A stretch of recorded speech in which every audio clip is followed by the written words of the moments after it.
Order. Any member of the House has the right to refuse leave for a document be tabled. Question number 2, Maggie Barry. Thank you, Mr. Speaker. My question is to the Minister of Finance. What reports has he received on the Canterbury economy, and what effect will this have on the national economy? The Honourable Bill English. Mr. Speaker, the National Bank's Regional Trends Survey released this week shows that the Canterbury economy grew 4.4% in the year to June. That's the strongest annual rate of increase for any individual region since 2007. The Auckland economy grew 3.0% in the year to June. These regions contributed to moderate nationwide growth of 1.9% in the year to June. Maggie Barry. In light of the government's program to build a more competitive economy based on more exports and less debt, what steps is the government taking to promote business growth? The Honourable Bill English. Well, Mr. Speaker, the government is setting out to assist with business growth across all regions of New Zealand.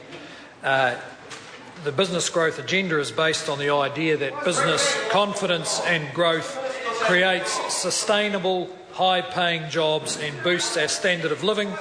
Last week we released the progress report on building our export markets, and this week we reduced the progress report on building innovation.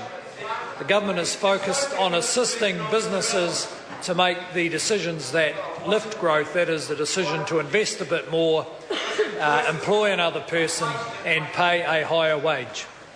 Maggie Barry. Given the unsustainable build-up in New Zealand's indebtedness in recent decades, what progress is the government making in lifting household savings and reducing household debt? The Honourable Bill English. Well, Mr. Speaker, the government's focusing on lifting its own savings and reducing its own debt. Households, though, are making progress with the very substantial debt New Zealand households have. Savings are up and household debt is down. The most recent data shows net household savings are positive for the first time since the year 2000 and positive for only the second time in 19 years, since 1993. Household debt as a percentage of disposable income has fallen from 155% of GDP in 2009, one of the highest levels of household debt in the developed world, to around 140%. This is moderate progress, but it is progress in the right direction. Maggie Barry. What reports on alternative approaches to managing the economy has he received? The Honourable Bill English. Mr. Speaker, I have seen one such report recently which included as an economic policy, and I quote, changing gear.